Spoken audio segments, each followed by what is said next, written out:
సందర్భంగానైనా గతంలో ఇచ్చిన డ్రాఫ్ట్ నోటిఫికేషన్లను సవరించాలి. కార్మికుల బతకడానికి కావలసినటువంటి 26,000 వేతనం నిర్ణయించి ఫైనల్ నోటిఫికేషన్ గెజిట్ చేసి ఈ రాష్ట్రంలో ఉన్న కార్మికులకు అమలు చేయాలని డిమాండ్ చేస్తూ ఈ నెల 1 నుంచి 7వ తారీఖు వరకు పెద్ద ఎత్తున రాష్ట్ర వ్యాప్తంగా మొత్తం కార్మిక వర్గాన్ని కదిలించడం కోసం, ఉద్యమాన్ని నిర్వహించడం కోసం, ప్రభుత్వం మీద ఒత్తిడి చేయడం కోసం సిఐటియు రాష్ట్ర కమిటీ ఆధ్వర్యంలో ఈ కార్యక్రమం నిర్వహిస్తా ఉన్నాం.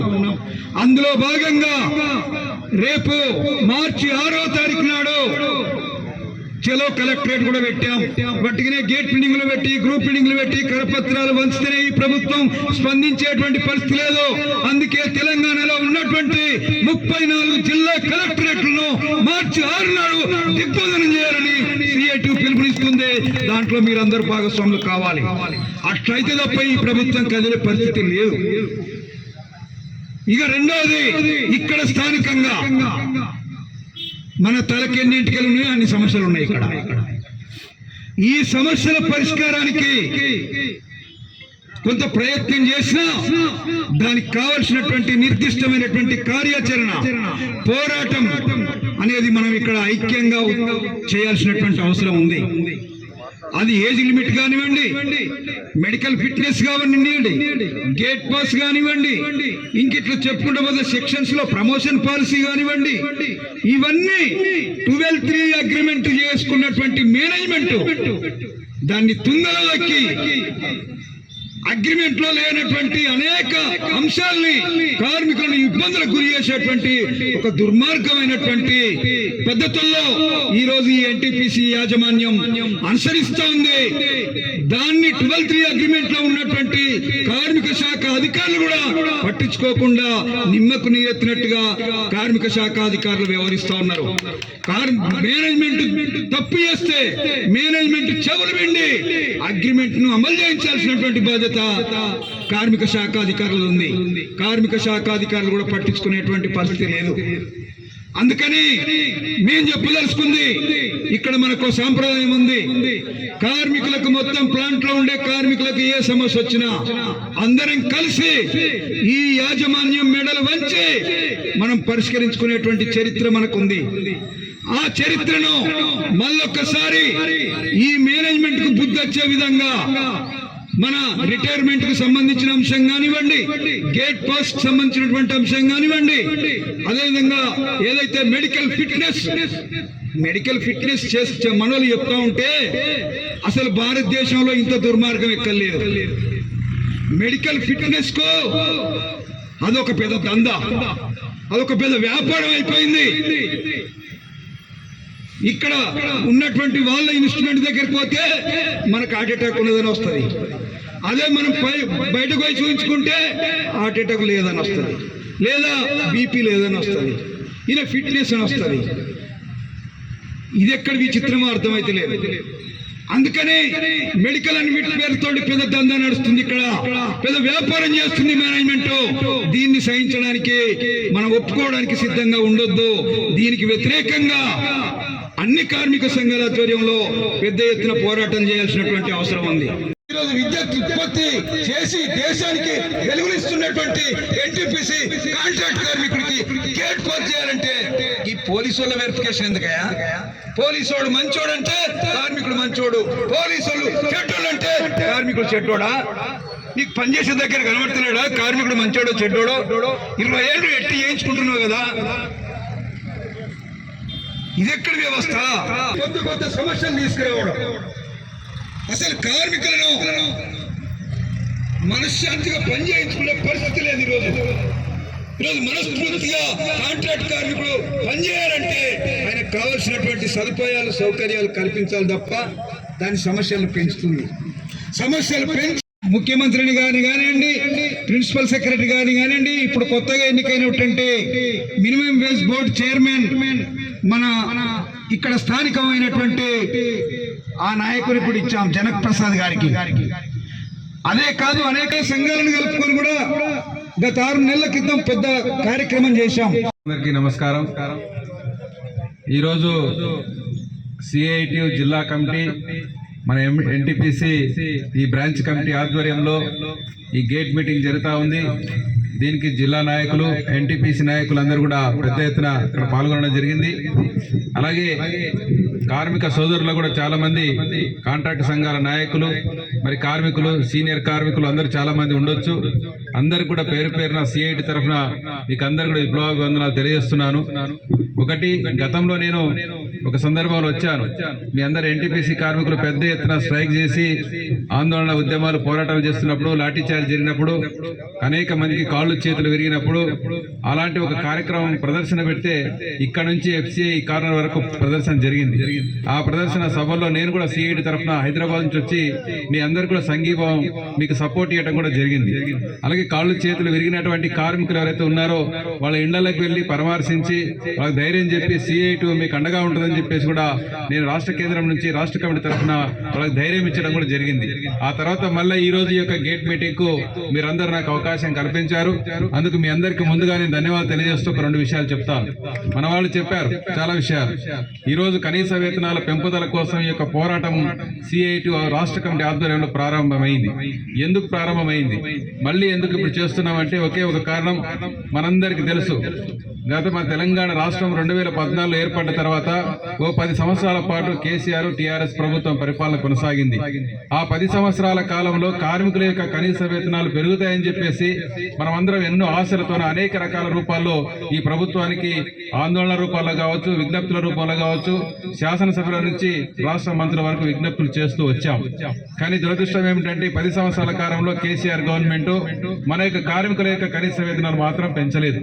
వాళ్ళ ఎంపీల జీతాలు పెంచుకున్నారు, ఎమ్మెల్యేల జీతాలు పెంచుకున్నారు, మంత్రుల జీతాలు పెంచుకున్నారు, అలాగే ఎమ్మెల్యేలు క్వార్టర్స్ కట్టుకున్నారు, వాళ్ళకి ఇండ్లు కట్టుకున్నారు, అనేక ప్రమోషన్లు, చాలా మంది ప్రభుత్వ ఉద్యోగుల జీతాలు పెంచుకున్నారు, అనేక మంది జీతభత్యాలు పెంచుకొని వాళ్ళ సౌకర్యాలు మెరుగుపరుచుకున్నారు.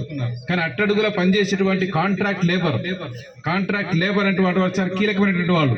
ఈరోజు ఏ సెక్టార్ తీసుకున్నా, ఇది సింగరేణి అయినా, ఎన్టీపీసీ అయినా, RFCL అయినా, స్టేట్ గవర్నమెంట్ అయినా, సెంట్రల్ గవర్నమెంట్ అయినా, ఎక్కడ ఏ రంగంలో తీసుకున్నా కాంట్రాక్టర్ లేబర్ లేకుండా అసలు ఉత్పత్తి జరిగిన పరిస్థితి ఈ రోజు మన రాష్ట్రంలో, దేశంలో ఉందని చెప్పి మనకు అందరికీ తెలిసిందే. ఈ రోజు ఈ కాంట్రాక్ట్ లేబర్ యొక్క శ్రమతోన, కష్టంతోన ఈ రాష్ట్రానికి, ఈ దేశానికి ఆదాయాన్ని సమకూరుస్తా ఉన్నాం, ఈ ప్రజలకు సేవ చేస్తా ఉన్నాం, ఈ రకంగా ఉత్పత్తులు చేసి సమాజానికి వెలుగులు నింపుతా ఉన్నాం. కానీ మన కాంట్రాక్ట్ లేబర్ పట్ల ఈ రోజు కేంద్ర రాష్ట్ర ప్రభుత్వాలు ఈ రోజు ఒక రకంగా వివక్షత చూపిస్తున్న పరిస్థితి మనకు అందరికీ తెలిసిందే. ఆ రకంగా 10 సంవత్సరాల కాలంలో మనం చేసిన పోరాటాల ఫలితంగా కేసీఆర్ గారు ఒక అడుగు ముందుకేసి ఒక పని చేశాడు. కానీ మళ్ళీ పెట్టుబడిదారుల యొక్క ఒత్తిడితో మళ్ళీ వెనక్కి వెళ్ళిపోయాడు. 2021వ సంవత్సరంలో జీవో నెంబర్ 21, 22, 23, 24, 25 5 జీవోలు ఇచ్చాడు. దాంట్లో రోడ్స్ అండ్ బిల్డింగ్ సంబంధించిన జీవో నెంబర్ 22 అది ఉన్నంతలో 18,019 రూపాయలు అన్స్కిల్డ్ లేబర్ కు మినిమం బేసిక్ పెట్టారు. కాబట్టి హైలీ స్కిల్డ్ వర్కర్ కు 39,837 రూపాయలు పెట్టారు. ఆ రకంగా చూసుకుంటే మనకు కొద్దిగా మెరుగైన జీతాలు పెట్టారు. దాన్ని అమలు చేయాలని చెప్పేసి మనం కోరుకున్నాం. కానీ కేసీఆర్ ప్రభుత్వం ఈ రాష్ట్రంలోని పారిశ్రామికవేత్తలు, పెట్టుబడిదారులు, ధనికులు మరి అందరి యొక్క ఒత్తిడి ఫలితంగా దాన్ని వైండప్ చేసి పెండింగ్ లో పెట్టేశాడు. అమలు చేయలేదు. 2021 నుంచి 23 దాకా ఆయన గవర్నమెంట్ ఉంది. కానీ అమలు చేయకపోతే అమలు చేయాలని చెప్పేసి మీరందరూ కొట్లాడారు. ఆ 22 జీవోను అమలు చేయమని మా ఎన్టీపీసీ కాంట్రాక్ట్ లేబర్ కు అమలు చేయాలని కూడా మీరు పోరాటాలు చేశారు, ఉద్యమాలు చేశారు, అనేక దెబ్బలు తిన్నారు, అనేక రకాల ఇబ్బందులు మీరు పడ్డారు. సమ్మె కూడా చేశారు. నాకు సమ్మె అదే చెప్పేదాంట్లో భాగంగా. కాబట్టి సమ్మె పోరాటాలు కూడా చేసిన తర్వాత కూడా మరి ప్రభుత్వం కనికరించలేదు, దిగిరాలేదు, ఆ జీవోను అమలు చేయలేదు, దాన్ని పెండింగ్ లో పెట్టేశారు. ఆ సందర్భంలో కాంగ్రెస్ పార్టీ ఏం చెప్పింది, కాంగ్రెస్ పార్టీ నాయకులు ఏం చెప్పారు, వాళ్ళ ప్రజాప్రతినిధులు ఏం చెప్పారంటే మేము అధికారంలోకి వస్తే ఖచ్చితంగా 22 జీవోను అమలు చేస్తామని చెప్పారు. ఈరోజు సింగరేణి వాళ్ళకి అదే చెప్పారు, ఎన్టీపీసీ వాళ్ళకి కూడా అదే చెప్పారు. సింగరేణి వాళ్ళకైతేనేమో లేబర్ మేనేజ్మెంట్ వచ్చి ఒక మాట కూడా రాసి ఇచ్చింది కాగితం సెంట్రల్ లేబర్ డిపార్ట్మెంట్ దగ్గర. మా ప్రభుత్వంతో ముఖ్యమంత్రి దాకా మేము కొట్లాడి ఒత్తిడి చేసి జీవో అమలు చేసే ప్రయత్నం చేస్తామని వాళ్ళు రాసి ఇచ్చారు, మోసం చేశారు. ఇక్కడ సమ్మె చేసినప్పుడు హామీ ఇచ్చారు, ఇక్కడ ప్రజాప్రతినిధులు మోసం చేశారు. 22 జీవోకి అమలై ఉంటే 2021 జూన్ నుంచి మీకు 18,000 రూపాయలు అన్స్కిల్డ్ వర్కర్ కు బేసిక్ వచ్చేది. దాని మీద 2 సంవత్సరాల కాలంలో, 3 సంవత్సరాల కాలంలో మన 200 వీడియో పాయింట్లు పెరిగినాయి. ఆ రోజు 200 వీడియో పాయింట్లు పెరిగినాయి. అంటే ఇంకొక 2,000 రూపాయలు, ఇంకో 3,000 రూపాయలు మళ్ళీ మనకు వీడియో రూపంలో జీతం పెరిగేది. ఈ రోజు 21,000 రూపాయలు అన్స్కిల్డ్ వర్కర్ కు మినిమం మనకు జీతం అందేటువంటి పరిస్థితి ఈ రోజు ఉండేది. కానీ ఇప్పుడు ఏమైంది పరిస్థితి? ఆ రకంగా సెంట్రల్ గవర్నమెంట్ ఇచ్చేటువంటి 526 రూపాయలు అన్స్కిల్డ్ వర్కర్ కి ఇప్పటికి ఇస్తా ఉన్నారు. మరి ఇది చాలా అన్యాయం. ఇది మన ఆ జీతంతో బతికే పరిస్థితి ఉందా అని చెప్పేసి ఈరోజు మనం ఆందోళన చెందుతున్న పరిస్థితి ఉంది. మరి కేసీఆర్ ప్రభుత్వం అట్లా మోసం చేశాడు. ఆయన మోసం చేశాడు కాబట్టి మాకు ఓట్లేయండి, మేము వస్తే న్యాయం చేస్తామని చెప్పేసి కాంగ్రెస్ వాళ్ళు వచ్చారు. కాంగ్రెస్ పార్టీకి అందరూ ఓట్లేశారు. అత్యధికమైన రాష్ట్రంలో, తెలంగాణ రాష్ట్రంలో అత్యధిక మెజారిటీ వచ్చినటువంటి ఎమ్మెల్యేలో మీ గోదావరికని రామగుండం కూడా ఎమ్మెల్యే ఒక సీట్ ఉంది. కానీ అంత మెజారిటీతో కాంగ్రెస్ ఓట్లేశారు. ఎందుకు వేశారు? లెక్క జీవోలు ఇవ్వాలి. కానీ ఏం చేశాడు? 2024 జనవరి 29వ తారీఖున 73 జీవోలు ఒకే కలం పోటుతున్న ఒకేసారి చరిత్రలో ఎప్పుడూ లేని విధంగా 73కు ఈరోజు కాంగ్రెస్ పార్టీ వాళ్ళు డ్రాఫ్ట్ ఇచ్చారు. ఎంత పెట్టారు? మరి కేసీఆర్ నిర్ణయించినటువంటి 18,019 రూపాయలకు అదనంగా నీవేమన్నా 19,019 రూపాయలు పెట్టావా? లేదే. మళ్ళీ ఈరోజు మీకు కాంట్రాక్ట్ లేబర్ జీవో, ఉదాహరణకు లేబర్ జీవో నెంబర్ 11 ఉంది మన స్టేట్ గవర్నమెంట్ లో. మీకు సెంట్రల్ జీవో ఉంది ఇంప్లిమెంటేషన్ లో. దాని ప్రకారంగా లెక్కలేసుకుంటే 12,300 రూపాయలు ఈరోజు మనకు బేసిక్ డిఏ అంత కలుపుకుంటే మనకు వస్తా ఉంది స్టేట్ గవర్నమెంట్ లో. మీకు ఇంకేమైనా 10 రూపాయలు ఎక్కువ తక్కువ రావచ్చు, అంతే తప్ప ఎక్కువ ఏం లేదు. కానీ ఇప్పుడు రేవంత్ రెడ్డి గారు ఇచ్చినటువంటి జీవో నెంబర్ 22కు అమెండ్మెంట్ చేస్తూ ఇచ్చిన కొత్త జీవో ఏమిటంటే దాంట్లో నిర్ణయించింది 11,300 నిర్ణయించాడు. అంటే కేసీఆర్ కాలంలో 18,000 చెప్తే ఈడేం చేశారు? 11,300 జీవో ఇచ్చారు, డ్రాఫ్ట్ ఇచ్చారు. అంటే 7,000 రూపాయలు తగ్గించి ఇచ్చింది కాంగ్రెస్ పార్టీ. మీరు ఓటేసిన పాపానికి ఎన్టీపీసీ కార్మికులు కాంగ్రెస్ వాళ్ళు చేసింది ఏంటంటే ఇంకొక 7,000 తగ్గించి మీకు కొత్త డ్రాఫ్ట్ జీవో ఇచ్చాడు రేవంత్ రెడ్డి గారు గవర్నమెంట్. మరి మీ యొక్క ఎమ్మెల్యే ఎందుకు మాట్లాడు? మీ ఎంపీ ఎందుకు మాట్లాడు? ఆ సంఘాల నాయకులు ఎందుకు మాట్లాడరు? ఆ డ్రాఫ్ట్లని ఫైనల్ చేసే బాధ్యత ఎవరికి ఉంది? కార్మికుల తరఫున ప్రతిపాదనలు పంపే బాధ్యత ఎవరికి ఉంటుందంటే కనీస వేతనాల సలహా మండలికి ఉంటుంది. ఆ కనీస వేతనాల సలహా మండలికి నాయకుడు ఎవరంటే మీ యొక్క నాయకుడే జనక్ ప్రసాద్ గారు, ఈ ప్రాంతం నాయకుడు.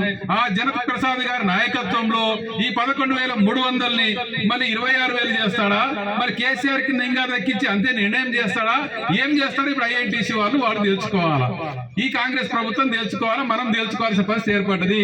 ఇది చాలా దుర్మార్గం. ఇది జీతాలు పెంచాల్సింది పోయి తగ్గించే కార్యక్రమం ఈ రోజు కాంగ్రెస్ ప్రభుత్వం చేస్తా ఉంది. కాబట్టి అది కూడా 2024 జనవరిలో ఇచ్చారు. ఇప్పుడు 2025 ఫిబ్రవరి అయిపోతుంది, మార్చి వచ్చేసింది.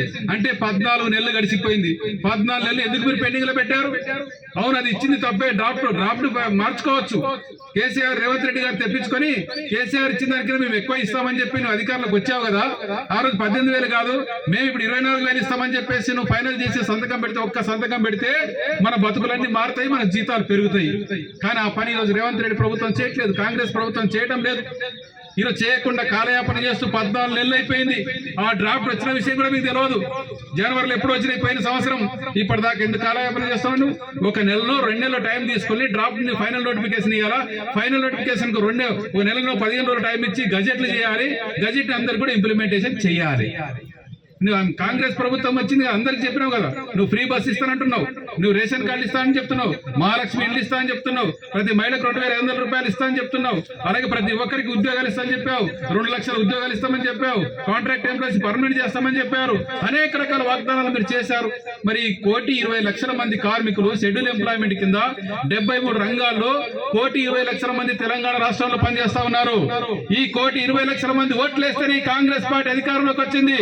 మరి ఓట్లేసినటువంటి కార్మిక వర్గానికి మీరు మొండి చేయి చూపిస్తే కార్మిక వర్గం సిఐటు చూస్తూ ఊరుకోవాలని చెప్పి సందర్భంగా ఈ కాంగ్రెస్ ప్రభుత్వానికి మేము హెచ్చరిక చేయదలుచుకున్నాం. అందుకే ఖబర్దార్ చెప్తా ఉన్నాం. ఇప్పుడు టైం వచ్చింది. నీవు ఇప్పుడు జీతాలను సవరించాలని చెప్పేసి ఆలోచన చేస్తున్నారు. బోర్డును ఏర్పాటు చేశారు. ఆ బోర్డు ప్రపోజల్ తీసుకున్నారు. వచ్చే నెలలో ఆ నెలలో జీతాలు పెంచుతామంటున్నారు. డ్రాఫ్ట్ లెక్క కాదు పెరిగింది, డీజిల్ పెరిగింది, గ్యాస్ రేటు పెరిగింది, నిత్యావసర సరుకుల రేట్లు పెరిగిపోయినాయి. దేశవ్యాప్తంగా అన్ని రకాల సరుకుల రేట్లు పెరిగిపోయినాయి. కాబట్టి ధరలను పరిగణలోకి తీసుకోవాలి. ఆనాడు 1957లో ఇండియన్ లేబర్ కాన్ఫరెన్స్ యొక్క తీర్మానం ప్రకారంగా ఆక్ట్రాయిడ్ ఫార్ములా ప్రకారం ధరల ఉన్న జీత భత్యాలు ఈ రోజు ఒక కార్మిక కుటుంబం బతకాలంటే ఆక్ట్రాయిడ్ ఫార్ములా ప్రకారం ధరల ఉన్న జీత భత్యాలు ఈ రోజు ఒక కార్మిక కుటుంబం బతకాలంటే 28,000 రూపాయలు